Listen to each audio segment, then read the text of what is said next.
Bismillahirrahmanirrahim. Bismillahirrahmanirrahim. Assalamualaikum warahmatullahi wabarakatuh. Alhamdulillah wassalatu wassalamu ala rasulillah wa ala alihi wa sahbihi wa mawalah wa la hawla wa la quwata illa billahi wa ba'du. Pembahasan di pagi hari ini kita akan membahas sebuah kisah yang cukup menarik. Ulama menyebutnya kisah Ashabul Qaryah yang terdapat dalam surah Yasin. Kisah ini banyak pelajaran dan syarat dengan ibrah, terutama bagi Anda seorang da'i. Bagaimana setiap orang yang berdakwah itu akan mendapatkan tantangan dan rintangan sehingga perlu adanya kesabaran. Ma'asyiral muslimin yang dimuliakan Allah Subhanahu wa taala. Kisah ini dicantumkan dalam surah Yasin, tepatnya pada ayat ke-13 sampai kepada ayat 21. Baik, kita akan mulai kisah ini. Berawal dari Nabi SAW diperintahkan Allah Subhanahu wa taala dalam surah Yasin, wadrib lahum mathalan ashabal qaryati id ja'ahal mursalun. Dan buatlah sesuatu perumpamaan bagi mereka. Maksudnya mereka di sini orang-orang musyrik Arab, yaitu sebuah penduduk sebuah negeri ketika diutus kepada mereka utusan-utusan. Kisah Ashabul Qaryah ini, sebagian ahli tafsir mengatakan bahwa peristiwa ini terjadi di sebuah negeri yang disebut dengan Antakya. Dan apabila disebut Antakya, maka akan tersirat dalam benak kita tentang penyerbuan Khalifah Mu'tasim kepada negeri ini dalam sejarah Islam. Ma'asyiral muslimin yang dimuliakan Allah Subhanahu wa taala. Negeri Antakya ini Allah Subhanahu wa taala takdirkan pemimpinnya persis seperti Firaun, memaksakan kehendak dan memaksakan rakyatnya untuk menyembah berhala. Akhirnya kemudian penduduk Antakya pun menjadi para penduduk yang menyembah berhala. Dan Nabi SAW diperintahkan Allah Azza wa Jal untuk menceritakan kisah Ashabul Qaryah ini kepada orang-orang musyrik Arab. Karena kondisi Ashabul Qaryah yang diutus kepada mereka bukan hanya satu rasul, bahkan 3 rasul dalam satu daerah, kemudian mengalami penolakan dari Ashabul Qaryah ini. Itu persis yang dialami Nabi SAW terhadap orang-orang Quraisy Arab. Ketika di permulaan dakwah Rasul, banyak ditentang dakwahnya. Bagaimana Nabi SAW kemudian diuji oleh Allah Subhanahu wa taala dengan penolakan orang-orang Arab ketika itu. Nabi SAW dikatakan gila. Nabi SAW dikatakan penyihir, dikatakan pemecah belah. Bahkan tidak segan-segan terkadang Nabi SAW diancam. Bahkan ada upaya pembunuhan. Begitulah dakwah para nabi dan rasul. Maka Allah Subhanahu wa taala berfirman, wadrib lahum mathalan ashabal qaryah. Dan buatlah sebuah perumpamaan bagi mereka, yaitu penduduk sebuah negeri, penduduk Antakya, di mana penduduknya para penyembah berhala. Id ja'ahal mursalun, ketika datang kepada mereka utusan-utusan Allah Subhanahu wa taala. Ada yang mengatakan bahwa utusan-utusan ini adalah Hawariyun Isa bin Maryam. Jadi Isa ibn Maryam ketika itu mengutus 3 Hawariyun agar berdakwah di negeri Antakya ini. Awalnya Nabi Musa alaihi salatu wassalam hanya mengutus 2 orang yang kemudian diperkuat dengan 3 orang. Dan nama-nama dari 3 utusan ini, sebagian para ulama tafsir ada yang mengatakan namanya adalah disebutkan di dalam kitab Ibnu Katsir Al-Bidayah wa Nihayah, di mana Rasul yang pertama namanya Sam'un. Kemudian yang kedua namanya Yuhana. Ada juga yang mengatakan namanya Sadiq, dan yang kedua namanya Soduk. Dan juga yang mengatakan namanya Sam'an, dan yang kedua namanya Yahya. Itulah permulaan Allah Subhanahu wa taala mengutus 2 utusan ini. Makanya Allah mengatakan id arsalna ilaihimus naini fakadzabuhuma. Yaitu ketika kami mengutus kepada mereka 2 utusan. Tetapi penduduk Antakya justru malah mendustakan 2 utusan ini.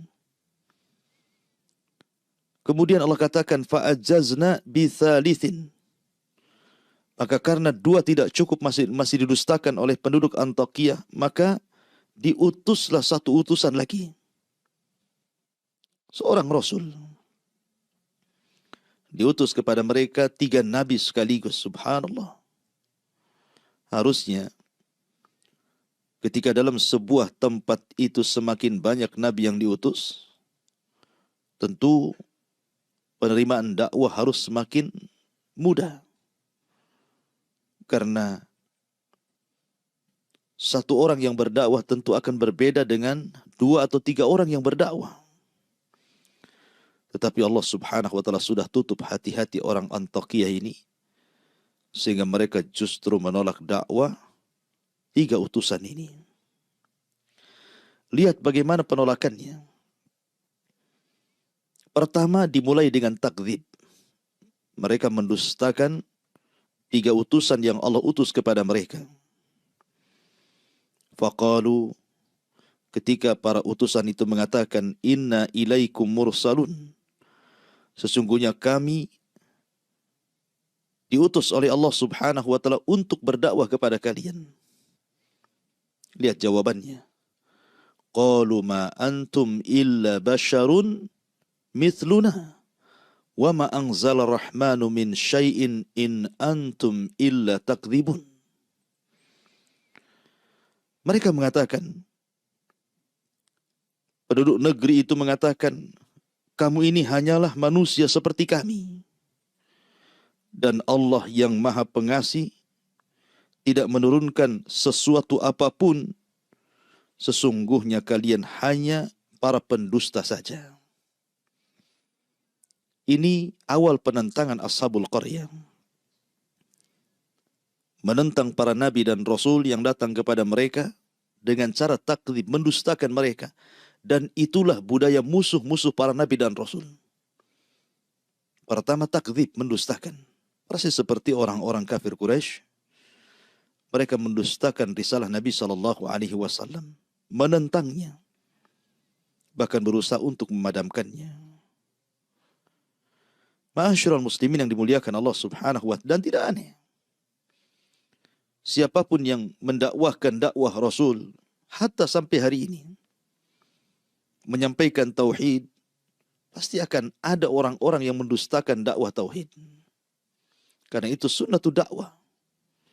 Pernah dialami para nabi dan rasul. Seperti kisah dalam Ashabul Qaryah ini. Diutus kepada sebuah negeri Antakiyah sekaligus 3 nabi. 3 utusan Allah subhanahu wa ta'ala.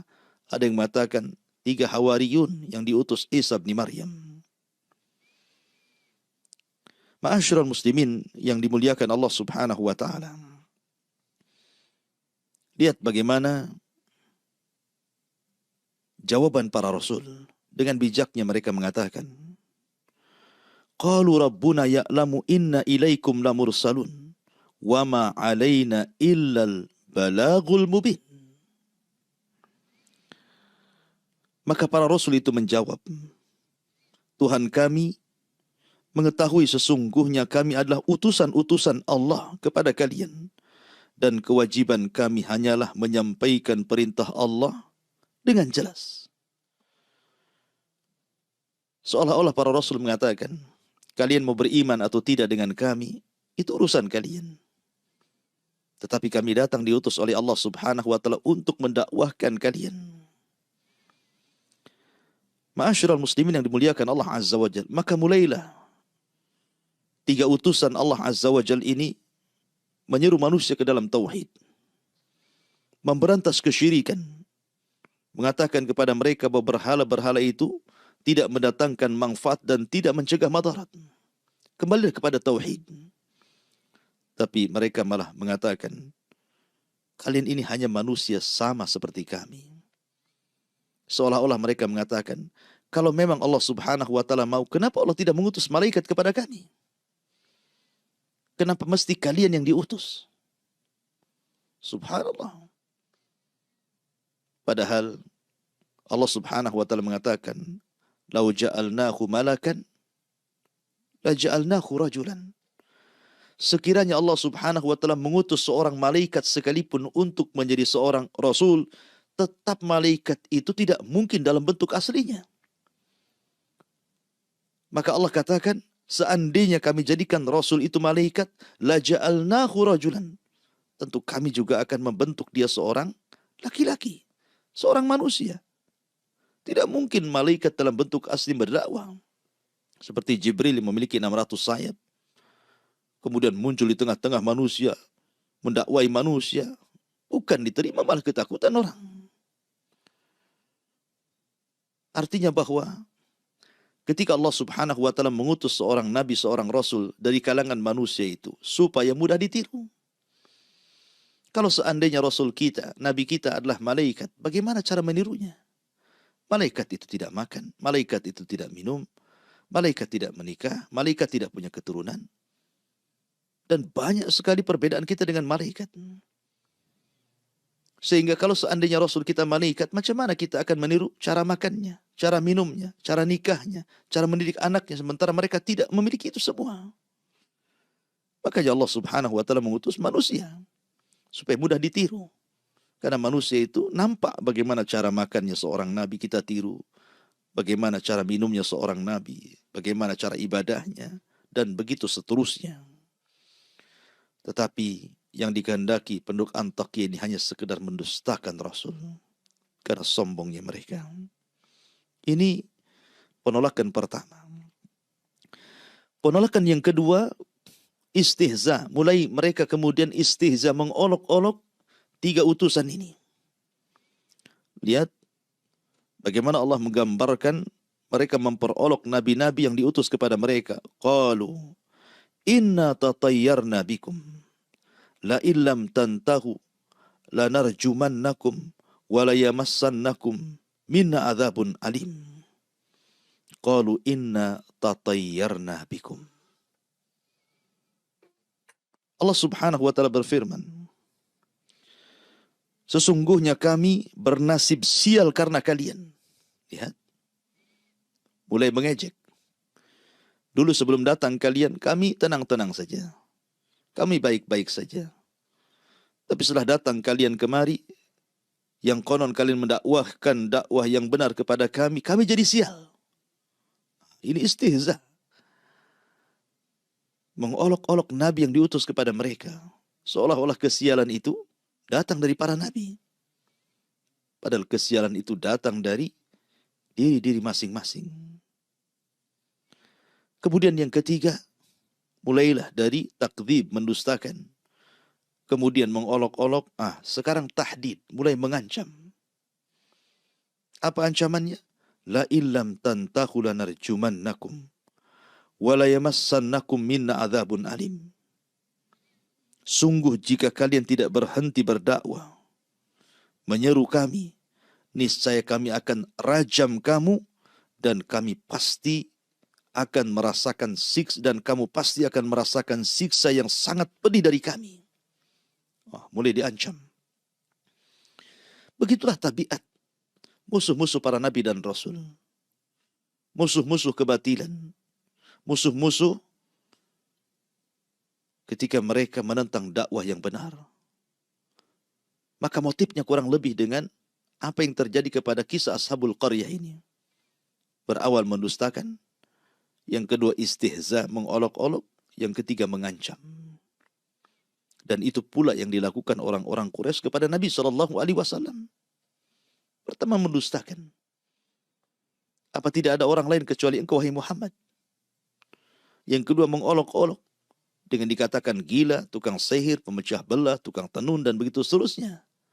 Akhirnya tahdid, mengancam untuk membunuh Nabi SAW, dan itu menjadi sebuah kenyataan ketika hijrah Rasul hampir mengalami pembunuhan kalau bukan karena Allah Subhanahu wa taala menyelamatkannya. Ma'asyiral muslimin yang dimuliakan Allah Azza wa Jalla.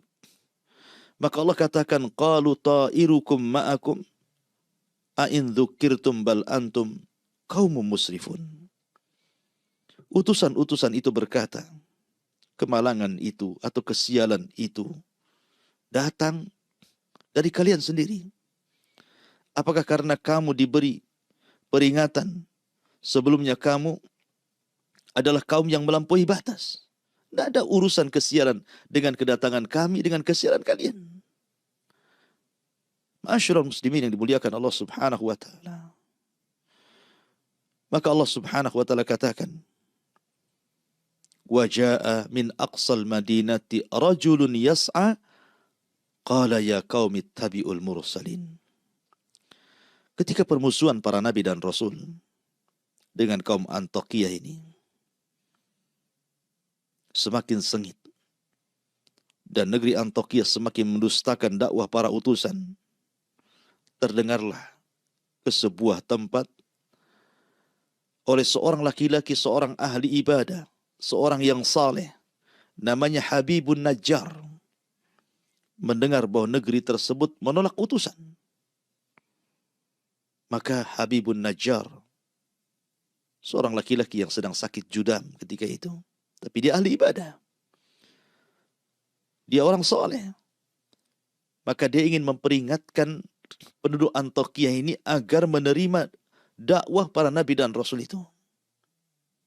Maka berangkatlah Habibun Najjar, sehingga Allah Subhanahu wa taala katakan wa jaa'a min aqsal madinati rajulun yas'a qala ya qaumi ittabi'ul mursalin.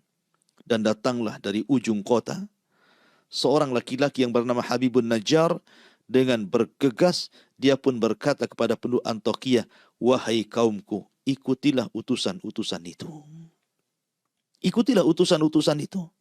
Ittabi'u ma la yas'alukum ajra wa hum muhtadun. Ikutilah orang-orang yang tidak meminta imbalan kepadamu, dan mereka adalah orang-orang yang mendapatkan petunjuk. Wa ma liya la a'budu alladhi fatarani wa ilaihi turja'un. A'attakidu min dunihi alihatan iyuridni ar-rahmanu bidurrin la tughni anni syafa'atuhum syai'a wa la yunkidhun. Inni idzan la fi dhalalim mubin. Inni amantu bi rabbikum fasma'un. Maka mulailah Habibun Najjar memberikan nasihat kepada penduduk Antiokhia yang menolak dakwah 3 utusan itu. Dan dia mengatakan, ikutilah orang yang tidak meminta imbalan kepadamu, dan mereka adalah orang-orang yang mendapatkan petunjuk, dan tidaklah ada alasan bagiku untuk tidak menyembah Allah yang telah menciptakanku dan hanya kepadanya lah kamu akan dikembalikan. Mengapa aku akan menyembah Tuhan-Tuhan selainnya? Jika Allah yang Maha Pengasih menghendaki bencana terhadapku, pasti pertolongan mereka tidak berguna sama sekali bagi diriku, dan mereka juga tidak dapat menyelamatkanku. Sesungguhnya, jika aku berbuat begitu, pasti aku akan berada dalam kesesatan yang nyata. Sungguh aku beriman kepada Tuhanmu, maka dengarkanlah pengakuan keimananku. Lihat bagaimana Habibun Najjar terus menasihati, memberikan permisalan terhadap dirinya yang beriman kepada para utusan itu. Akan tetapi, apa yang terjadi? Ketika Habibun Najjar ini berusaha mengingatkan jangan tolak ajaran 3 utusan itu, justru akhirnya kemudian dia pun ditangkap. Ada yang mengatakan digalikan lubang, dimasukkan ke dalam lubang, kemudian dirajam sampai mati. La haula wa la quwata illa billah. Akhirnya orang soleh ini pun meninggal dunia. Padahal dia hanya mengingatkan kaum Antakya untuk menerima dakwah 3 utusan itu. Tapi apa yang terjadi? Justru penduduk Antakya malah membunuhnya. Dan ini awal daripada bencana. Membunuh orang saleh. Membunuh ahli ibadah. Ketika Habibun Najjar ini kemudian dipukuli, dilempar dengan batu, dirajam, kemudian dikubur. Separuh badannya dan dilempari dengan batu. Sampai akhirnya Allah takdirkan dia pun meninggal. Ruhnya Allah masukkan ke dalam sorga. Ruh Habibun Najjar ini sempat Allah masukkan ke dalam sorga. Kemudian melihat-lihat keindahan sorga. Melihat-lihat pohon-pohon sorga, istana-istana sorga, taman-taman sorga, dan semua nikmat yang ada di sorga. Maka Allah mengatakan dalam Al-Quranul Karim, Qila dkhulil jannah. Qala ya laita qaumi ya'lamun bima ghafarari rabbi wa ja'alani minal mukramin. Maka ketika dikatakan kepada Habibun Najjar, masuklah kau ke sorga, maka dia pun ke sorga. Ketika itu dia berkata, alangkah baiknya seandainya kaumku mengetahuinya. Aku sudah di sorga sekarang. Coba kalau seandainya kaumku tahu bahwa ketika aku mati dan Allah masukkan aku ke sorga, tentu mereka tidak akan menolak utusan-utusan itu. Tapi mereka justru menentang nabi-nabinya. Maka Habibun Najjar kemudian mengatakan, alangkah baiknya sekiranya kaumku mengetahuinya, apa yang menyebabkan Tuhanku memberikan ampunan kepadaku dan menjadikan aku termasuk orang-orang yang telah dimuliakan. Subhanallah. Ma'asyiral muslimin, para pemirsa dan pendengar Kiswah TV yang dimuliakan Allah Subhanahu wa taala. Ketika penentangan kaum Antakya kepada 3 utusan ini semakin menguat, terlebih ketika kemudian mereka sudah membunuh orang saleh yang mengingatkan mereka agar jangan menolak 3 utusan itu. Dan itu awal bencana bagi mereka. Maka Allah Subhanahu wa taala murka kepada mereka. Allah katakan, wa ma anzalna ala qaumihi min ba'dihi min jundim minas sama wa ma kunna munzalin. Kemudian setelah dia meninggalkan kami, dan setelah dia meninggal, maksudnya Habibun Najjar meninggal, kami tidak menurunkan satu pasukan pun dari langit kepada kaumnya, dan kami tidak perlu menurunkannya. Biasanya Allah Subhanahu wa ta'ala kalau mengadab terkadang menurunkan, nampak adabnya seperti Ashabul Fil, diadab oleh Allah Subhanahu wa ta'ala dengan rombongan ababil, dan begitu seterusnya. Tapi Allah Subhanahu wa ta'ala tidak menurunkan tentara-tentaranya. Cukup 1 malaikat saja Allah turunkan kepada mereka. Jibril alaihi salatu wassalam. Tiba-tiba Jibril ini berteriak satu teriakan.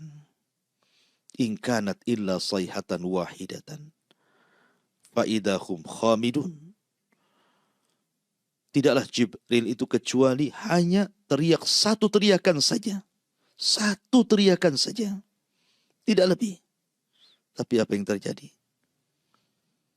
Yang terjadi, Allah mengatakan فَإِذَا هُمْ خَامِدُونَ. Tiba-tiba mereka semua berkelimpangan mati, tidak bernyawa. Tidak ada satupun yang selamat dari negeri Antakya itu. Lihat bagaimana akhir daripada para penentang para nabi dan rasul. Allah adab mereka. Ma'asyiral muslimin yang dimuliakan Allah Subhanahu wa taala. Maka dari sini hendaklah dijadikan pelajaran bagi kita untuk tidak menentang ajaran nabi-nabi kita. Untuk tidak menolak ajaran nabi kita Muhammad sallallahu alaihi wasallam. Karena Allah Subhanahu wa taala berfirman, "Falyahdharil ladzina yukhalifuna an amrih an tusibahum fitnah wa yusibahum adzabun alim." Hendaklah takut orang-orang yang menyelisih perintah Rasulnya akan ditimpakan kepada mereka fitnah, atau boleh jadi akan ditimpakan kepada mereka adab yang sangat pedih. Begitulah nasib Ashabul Qaryah yang menolak 3 utusan, yang harusnya dengan banyaknya utusan mereka dimudahkan untuk menerima dakwah, tapi justru sebaliknya mereka malah menentang, menolak, sehingga Allah Subhanahu wa taala turunkan adab kepada mereka. Wallahu alam. Ini di antara kisah Ashabul Qaryah yang terdapat dalam surah Yasin. Saya kembalikan kepada moderator. Waliyatafaddal mashkura.